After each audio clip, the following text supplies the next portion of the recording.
오늘 말씀은 비판하지 말라는 말씀입니다. 비판을 받지 아니하려거든 비판하지 말라, 이렇게 시작됩니다. 우리가 비판하지 않으면 하나님도 우리를 비판하지 않으십니다. 우리가 비판하는 것은 하나님의 판단을 받을 만한 일이라는 것입니다. 남을 정죄하고 평가하는 일을 하나님은 작게 보지 않으십니다. 심판할 것으로 보십니다. 물론 우리는 믿는 사람으로서 옳고 그름을 분별해야 될 때가 있습니다. 세상은 구조적으로 악하고 세상의 가치와 진리는 교묘하게 뒤섞여 있습니다. 우리가 하나님의 뜻을 따르기 위해서는 예민한 분별력이 필요합니다. 우리가 세상을 아는 데는 한계가 있고 세상은 너무나 악하기 때문입니다. 그래서 무엇인가를 판단하며 분별하는 일은 우리 스스로 할 수 있는 일이 아닐 때가 더 많습니다. 사랑하는 여러분, 기억하시기 바랍니다. 무엇인가를 판단해야 된다면 하나님을 의지하시기 바랍니다. 하나님께 분별의 지혜를 구하지 않으면 분별하다는 명목하에 오히려 남을 판단하고 정죄하는 죄를 범하기가 쉽습니다. 본문에서 말하는 비판하지 말라는 말은 무슨 말일까요? 이 말은 잘못된 것을 보고도 그냥 모른 척해라, 그런 말이 아닙니다. 잘못된 것은 잘못된 것이지요. 옳고 그른 것을 분별하는 것은 우리가 반드시 해야 될 일입니다. 그렇지만 비판하는데 몰두하지는 말라는 그런 얘기입니다. 왜 비판하는데 몰두하면 안 됩니까? 비판에 몰두하면서 죄를 짓게 되기 때문입니다. 우리는 기본적으로 너무나 악한 사람들입니다. 사람이 얼마나 악합니까? 누군가에게 조금이라도 상처를 받으면 그 사람을 수없이 미워하고 마음으로 얼마나 자주 살인을 하게 됩니까? 시기와 질투의 대상이 있으면 그 사람이 파멸할 때까지 끝까지 몰아세우고 싶어지는 것이 사람입니다. 그뿐입니까? 내가 잘 살기 위해서라면 다른 사람이 어떻게 되든지 상관없이 수단과 방법을 가리지 않는 것이 사람입니다. 나를 길러주신 부모님을 원망하는 것도 악한 일인데 재산을 나누어주지 않는다고 부모를 죽이는 것이 사람입니다. 우리는 자녀를 죽이는 부모를 통해서 악한 사람의 본성을 보게 됩니다. 사람은 본디 그렇게 악한 것입니다.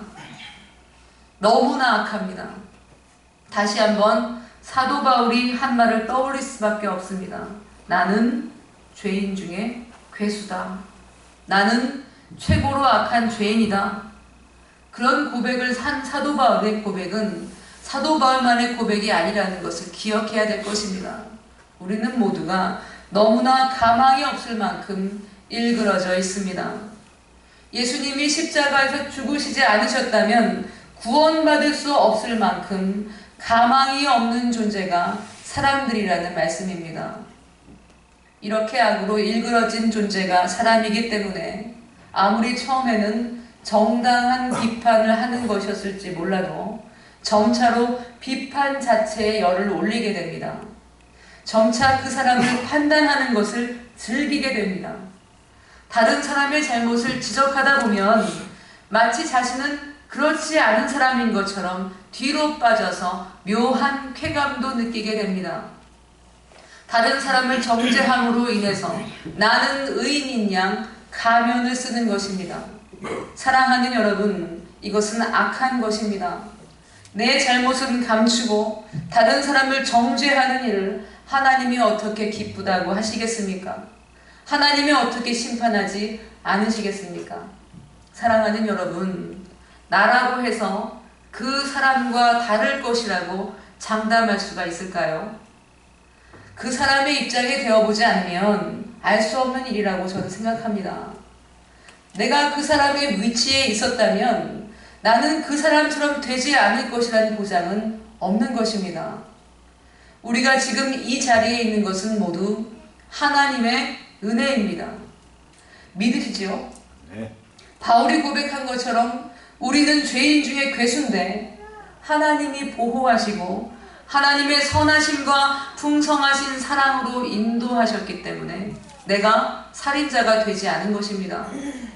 하나님의 은혜가 있으셔서 내가 간음하는 사람이 되지 않은 것입니다. 하나님의 은혜로 사기꾼이 되지 않은 것뿐입니다.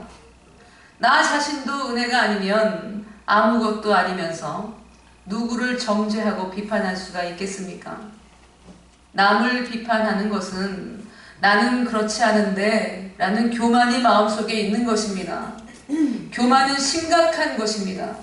교만은 하나님의 은혜를 부인하는 것입니다. 나 자신도 하나님의 은혜로 이 자리에 있으면서 다른 사람을 향해서 나라면 안 그럴 것이라고 생각하는 것이 바로 교만입니다. 사랑하는 여러분, 다른 사람의 잘못을 보면 어떻게 해야 될까요? 나도 그런 잘못을 저지를 수 있다고 생각해야 됩니다. 언론에 보도되는 흉악한 범죄들을 보면서 사람들은 모두가 다 인면수심이라고 어떻게 사람의 탈을 쓰고 저럴 수가 있느냐고 이야기합니다. 그런데 여러분, 사람이란 본래가 그렇게 악한 것입니다. 마음에 계획하는 바가 어려서부터 악할 뿐이라고 말씀하셨습니다. 그것이 사람입니다. 간음한 여인을 향해서 돌을 던지려는 사람들을 향해서 예수님이 뭐라고 말씀하셨습니까? 너희 중에 죄 없는 자가 먼저 돌로 쳐라. 그렇게 말씀하셨습니다. 다른 사람을 판단하기 전에 내 내면에는 그런 모습이 없는지 돌아보라는, 그런 기회로 삼으라는 말씀이십니다.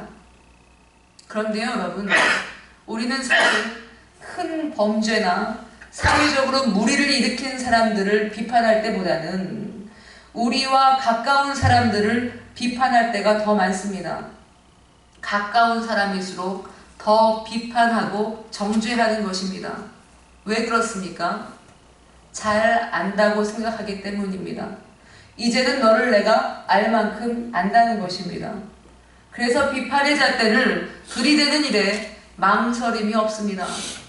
내 남편이 쉽게 정죄 대상이 됩니다. 내 아내가 비판의 대상이 됩니다. 내 자녀가 판단의 대상이 됩니다.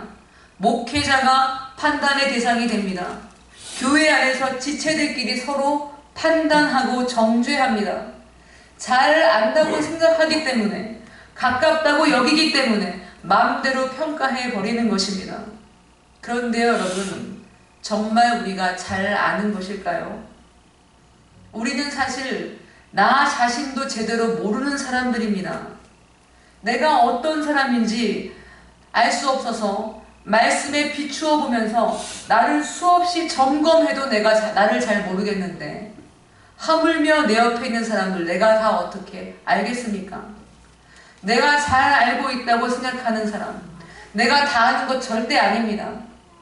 그 사람의 마음에 있는 상처를 내가 어떻게 다 헤아리겠으며, 그 사람에 있는 그림자를 내가 어떻게 알겠습니까? 그러나 하나님은 그 사람을 전부 알고 계십니다. 내가 비판하는 그 사람을 하나님께서는 전부 아시고 불쌍히 여기신다는 말씀입니다. 고린도전서 14장 4절에는 이렇게 말씀합니다. 남의 하인을 비판하는 너는 누구냐? 그가 서 있는 것이나 넘어지는 것이 자기 주인에게 있음에 그가 세움을 받으리니 이는 그를 세우시는 권능이 주께 있음이라. 아멘. 남의 하인을 비판하는 것은 그 주인을 욕되게 하는 것입니다. 내가 비판하고 있는 그 사람은 하나님께서 예수 그리스도의 핏값으로 사신 지체입니다. 하나님의 소유입니다. 내게는 하나님의 소유를 비판할 권리가 없습니다. 그 주인인 하나님을 욕되게 하는 것입니다. 그 사람을 세우시는 권능이 하나님께 있다는 것을 알아야 합니다. 지금은 나의 비판이 되고 있는 그 사람이 앞으로 어떻게 될지는 알 수가 없는 것입니다.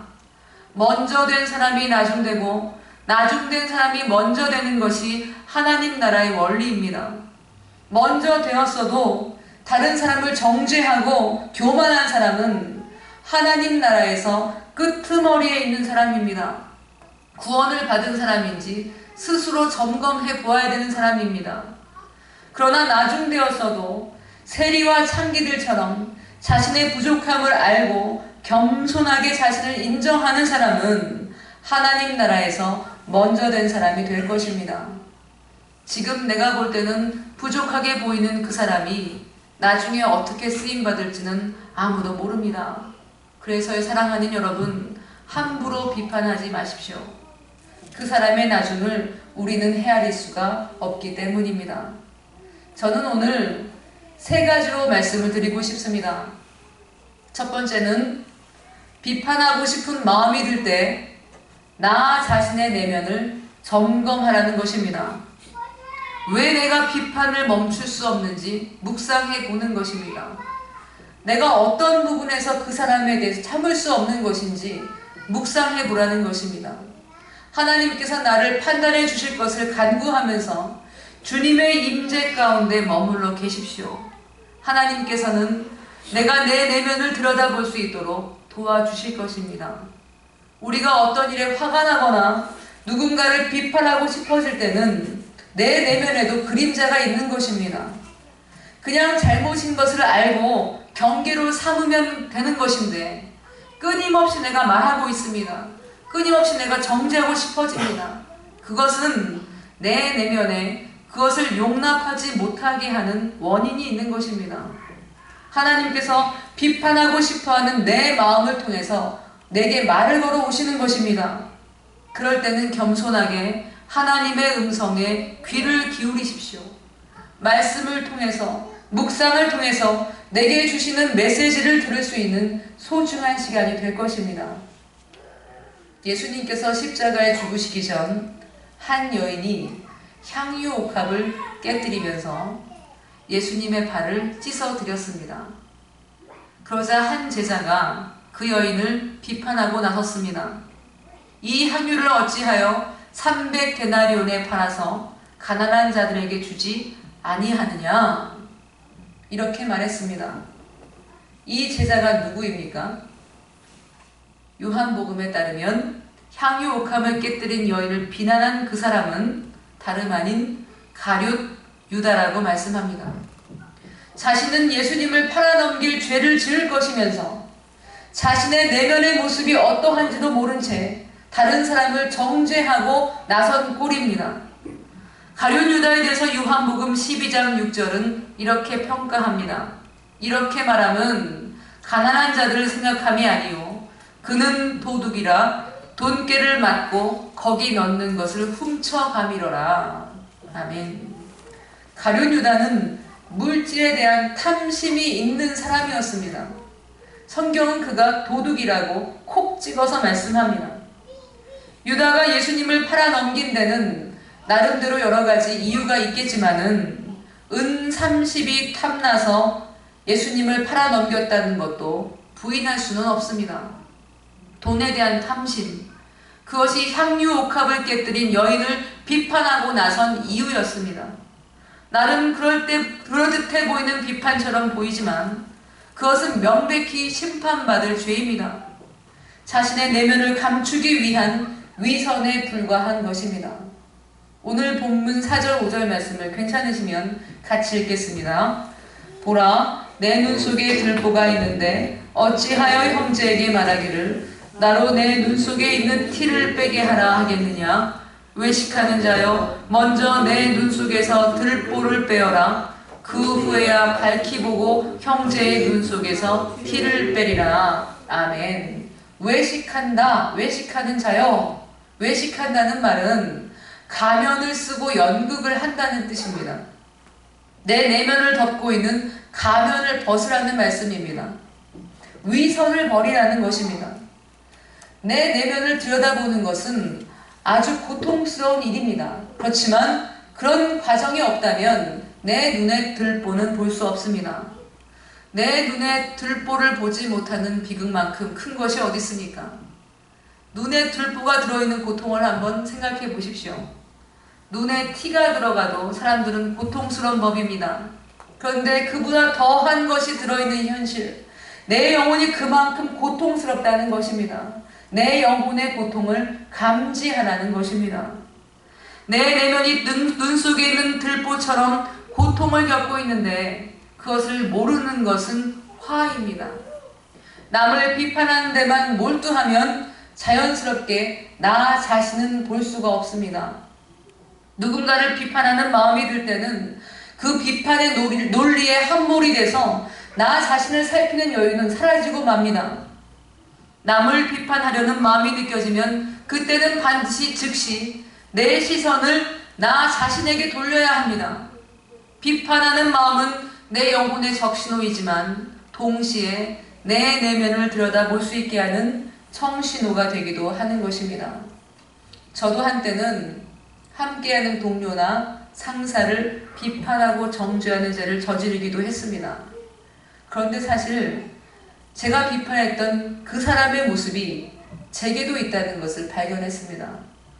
비난할 사람이라는 것은 애초에 없는 것입니다. 이제는 저는요, 성도님들의 연약한 모습을 보기만 해도 말을 못하겠습니다. 그저 기도해 드릴 뿐이에요. 물론 사랑으로 권면해야 될 타이밍이 오면 목사이기 때문에 조심스럽게 주님을 의지함으로 권면해야 되겠죠. 그렇지만 그렇다고 해서 그분의 연약함이 내게는 없다는 그런 뜻은 절대로 아닙니다.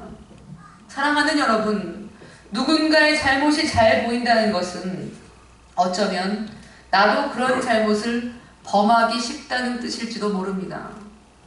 내가 그런 모습을 보일 때가 많기 때문에 다른 사람의 모습 속에서도 쉽게 연약함을 발견하는 것입니다. 사랑하는 여러분, 다른 사람의 연약한 모습이 보이거든 내 내면을 들여다보는 기회로 삼으시기를 바랍니다. 둘째로, 여러분의 영적 지도자를 비판하는 것을 삼가하시기 바랍니다. 여러분의 지도자를 존경하고 존중하십시오. 그것이 여러분에게 유익합니다. 하나님이 내게 세워주신 권위자를 존중하지 못하면 나 자신이 자라지 못합니다. 왜냐하면 하나님은 나에게 세워주신 권위자를 통해서 성숙의 자양분을 공급하시기 때문입니다. 저는 구약 성경의 인물들 중에서 공감이 되는 한 여인이 있습니다. 그 사람은 미갈입니다. 사울의 딸 미갈은 참 불쌍한 사람입니다. 성경에 잠시 스쳐가는 인물에 불과하지만 저는 미갈을 묵상할 때마다 마음이 참 아픈 것을 느낍니다. 미갈의 남편은 다윗 왕입니다. 본래 다윗은 미갈의 첫사랑이었습니다. 미갈도 처음에는 자신이 첫사랑과 결혼하게 된 행운의 여인인 줄 알았을지 모르겠습니다. 그런데 아버지와 남편이 불화하기 시작했습니다. 험악해졌습니다. 급기야는 아버지인 사울왕이 남편 다윗을 죽이려고 할 때 미갈은 다윗이 도망칠 수 있도록 도와주었습니다. 아버지를 배신하면서 얼마나 마음이 갈등에 많았겠습니까? 아버지와 남편이 원수지간이 되면서 미갈은 결국 다른 남자에게 시집을 가게 되었습니다. 라이스의 아들 발디에게 시집을 갔습니다. 발디와 미갈은 금술이 매우 좋았습니다. 그런 행복도 잠시였습니다. 사울왕이 비극적으로 죽고 나자 다윗은 발디와 잘 살고 있는 미갈을 발디에게서 뺏어서 다시 불러들였습니다. 미갈이 강제로 다윗에게로 갈 때 발디는 미갈을 잊지 못해서 바오림까지 울면서 쫓아왔다고 성경은 기록합니다. 금술 좋은 부부가 갈라지는 비극을 맞은 것입니다. 게다가 이미 다윗에게는 6명의 부인이 있었습니다. 다윗이 미갈을 불러들인 것은 그녀를 잊지 못했기 때문이라기보다는 유다 지파 외에 다른 지파도 지지를 얻어야 되는 정치적인 목적 때문에 미갈을 다시 불러들였을 것입니다. 사울의 딸 미갈과 결혼하는 것만큼 좋은 방법은 없었을 것이기 때문입니다. 미갈은 절대로 행복하지 못했습니다. 다윗에게 돌아온 후 행복하지 못한 모습이 성경에는 기록되어 있습니다. 사무엘하 6장을 보면 다윗이 언약궤를 다윗성으로 들여올 때 장면이 기록되어 있습니다. 다윗은 번제와 화목제를 드리면서 온 백성에게 만군의 여호와 하나님을 이름으로 축복하고 온 이스라엘 무리에게 남녀를 망론하고 떡 한 개, 고기 한 덩이, 건포도떡 한 덩이씩 다 나누어주는 축제를 벌였습니다. 그야말로 모두의 축제였습니다. 그런데 어쩐 일인지 미갈은 그 자리에 없었습니다. 같이 속하지 못한 것입니다. 사무엘하 6장 16절 말씀을 제가 읽어드리겠습니다. 여호와의 개가 다윗성으로 들어올 때에 사울의 딸 미갈이 창으로 내다보다가 다윗 왕이 여호와 앞에서 뛰놀며 춤추는 것을 보고 심중에 그를 업신여기니라. 아멘. 왜 미갈이 축제의 자리에 함께하지 못하고 창으로 내다보고 있었는지 정확하게 알 수는 없지만 다윗 왕의 모습을 비판적으로 바라보고 있었다는 것으로 미루어 볼 때 다윗과 미갈은 사이가 좋지 못했다는 것을 알 수 있습니다. 남편 다윗에게 사랑받지 못하고 온 백성의 축제에도 참석하지 못하는 사람, 창으로만 모든 것을 바라봐야만 하는 미갈의 마음이 느껴지시는지 모르겠어요. 전 참 마음이 아프게 다가오더라고요. 급기야는 미갈은 그 마음에 두고 있던 원망을 쏟아내버립니다. 사무엘하 6장 20절 말씀 제가 읽어드립니다. 다윗이 자기의 가족에게 축복하러 돌아오매 사울의 딸 미갈이 나와서 다윗을 맞으며 이르되 이스라엘 왕이 오늘 어떻게 영화로우신지 방탕한 자가 염치 없이 자기의 몸을 드러내는 것처럼 오늘 그의 신복의 계집종의 눈앞에서 몸을 드러내셨도다 하니, 다윗은 제사장들만 입는 베옷을 입고 하나님 앞에서 춤을 추고 있었는데 그 모습을 미갈이 업신여기듯이 함부로 말을 뱉어버린 것입니다. 자신의 아버지 사울은 어땠습니까? 사무엘이 없는 사이 제사를 드렸다는 이유로 하나님께 버림을 받았는데 남편 다윗은 제사장들만 입는 옷인 에봇을 입고서 춤을 추고 있었습니다. 그 모습을 보는 미갈의 마음이 어땠겠습니까? 원망이 욱하고 쏟아진 것입니다. 이 일로 어떻게 되었습니까? 미갈은 다윗의 눈밖에 나고 말았습니다. 죽는 날까지 자식이 없이 외로이 살아야만 했다고 성경은 기록하고 있습니다. 사실 상황을 보면 미갈이 이해가 됩니다. 얼마나 한이 많았겠습니까? 아버지를 배신하면서까지 살려주었던 미갈은 다윗에게는 생명의 은인이 아닙니까? 두 번째 남편과 잘 살고 있는 자신을 정치적인 이유로 강제로 불러들여서는 궁 안의 뒷방에서 늙어 죽게 만들었으니 그 한이 얼마나 크겠습니까? 그런데요, 미갈은 불쌍하게도 결국 하나님의 은총을 받지 못했습니다. 왜 그랬을까요? 남편에 대한 원망으로 눈이 가리워졌기 때문입니다. 한순간만이라도 상처 입은 자신의 내면을 하나님께 쏟아놓는 시간이 있었더라면 미갈에 대한 성경의 기록은 달라졌을 것입니다. 미갈은 사울의 딸이기 때문에 다윗과 미갈 사이에서 난 아들이 왕위를 이었을지도 모를 일입니다. 미갈은 다윗의 첫째 부인이기 때문에 더 가능성이 있었을 것입니다. 한이 많고 다른 사람에게 상처받았다고 해서 비판하고 정죄하는 것이 마땅한 것은 아닙니다. 게다가 다윗이 누구입니까? 하나님이 함께 하시는 하나님의 사람입니다. 다윗은 하나님이 기름 부으신 왕입니다. 미갈의 권위자입니다. 하나님의 사람이 남편이었다면 오히려 그 권위를 인정함으로 남편을 통해서 하나님의 은총을 입을 수도 있었을 것입니다. 그런데 미갈은 그렇게 하지 못했습니다.